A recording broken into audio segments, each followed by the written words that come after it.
with Diego Luna on a number of projects. What would you say this project differs from all the others? Well, it's huge in our standards. It took us a long time to do. It was very challenging to put together. It was shot with a lot of, struggle and a lot of, adverse situations. And, that's really, it's our biggest film. It's the biggest film of our production company. It's a film that is taking us the longest to make, the most expensive, but hopefully is the one that will bring the most joy and happiness. Why? Because it will make people understand who Cesar Chavez is. And Cesar Chavez should be an example and a guide to every single Latino in this nation.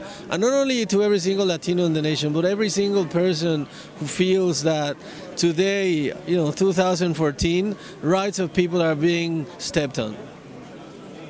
When you mean stepped on, do you mean the forms and laws here about immigration reform or dreamers or labor unions? Obviously that, which is the obvious answer. But I mean, there's people from the Philippines who work in sweatshops. There's people from China who are working as slaves. There's people from Mexico that are, being sold as prostitutes across the border.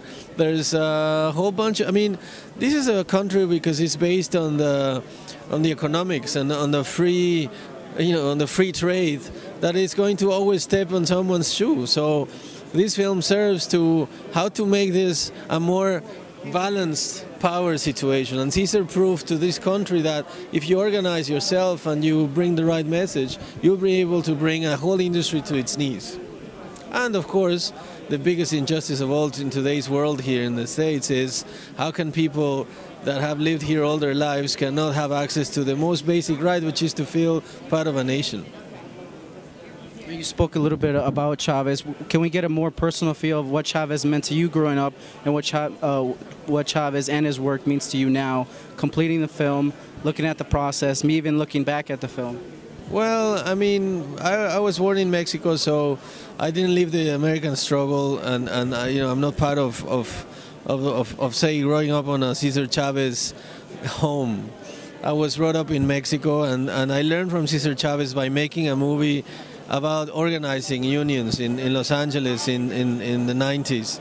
And that's the moment when I realized how powerful it was and how unique and how simple was what they wanted, which is, we come from a country that unions somehow, and let's say the peasant movement and the farm workers movement of Mexico took over the nation. It's called La Revolución.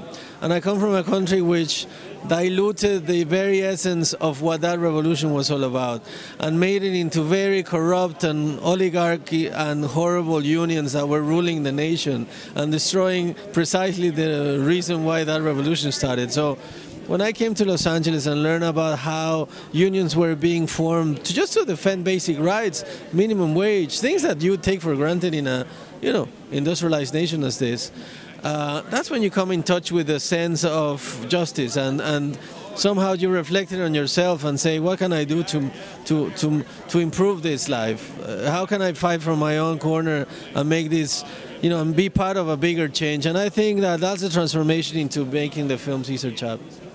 What would you say, now that the production over, was the hardest part of filming? Whether it be a very touching, sentimental scene or having to deal with certain parts of Cesar Chavez's life? No, I think making the movie was crazy, man. It was a very complicated process, as I mentioned.